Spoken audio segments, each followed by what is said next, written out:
What did you make of the New York Democrat primary? Mamdani. He's a communist. I think it's very bad for New York. I don't know that he's going to get it. It's inconceivable that but he's a communist, and he's a pure communist. I think he admits it, but I can't imagine it. But let's say this: if he does get in, I'm going to be president, and he's going to have to do the right thing, or they're not getting any money. He's got to do the right thing. It's shocking that I would have assumed that.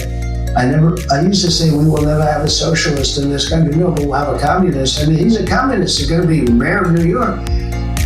So I was very surprised when I said, I never heard of him. I don't know who he is. Well, he said he's going to fight ICE. He's not going to allow ICE to Deploy unsuccessful. And he said if Benjamin Netanyahu comes to New York, he's going to have him arrested. Oh, he's a radical left lunatic. Who would you be poised to support in New York? I know they live. I don't want to say that because, I have a lot of people, a lot of friends, and I have everybody, so I don't want to get into that. I can tell you this, whoever's mayor of New York is going to have to behave themselves, or the federal government is coming down very tough on them financially. You said you're stopping all trade discussions with Canada?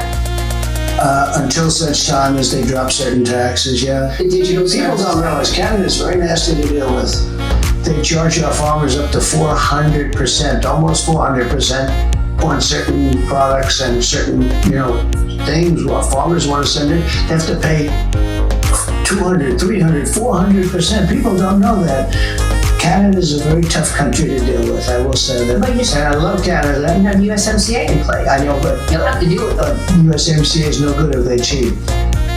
What does that mean? Well, there's been things going on that we don't like, and things going on where they took advantage, and hopefully we'll be fine with Canada. I love Canada.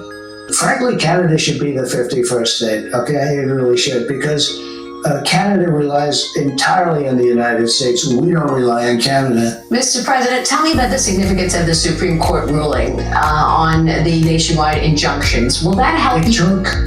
It took the court system out of the presidency to a large extent. The courts were almost like being the president, and you can't have it. It was such a big decision. This is one of the biggest decisions where you would have a local federal judge who was radical left determining the policy for the whole nation. And now they can't do that anymore. They can go locally, but they can't go all over. A judge from Massachusetts can't make the policy for Oklahoma and other places throughout the nation. So this was a massive decision. Mr. President, have you spoken to Elon Musk? What happened there? I think he's a wonderful guy. I haven't spoken to him much, but I think Elon is a wonderful guy, and I know he's going to do well always. He's a smart guy, and he actually went and campaigned with me, and this and that. But he got a little bit upset, and that wasn't appropriate. Why did he get upset? He just wasn't getting what he wanted? Look, the electric vehicle mandate, EV mandate, is a tough thing for him, I would think. I don't want everybody to have an electric car. I campaigned to him.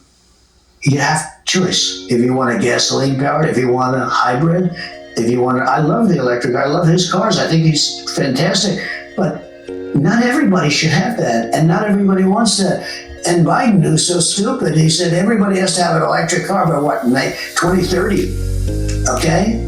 I think he said by 2030, which is in 5 years, people don't want that. And how do you do that when you don't have enough electricity? You go to California, where they want everybody to have an electric car, and you get brownouts and blackouts every weekend. Mr. President, let me end on the big, beautiful bill, because here we are right before July 4th.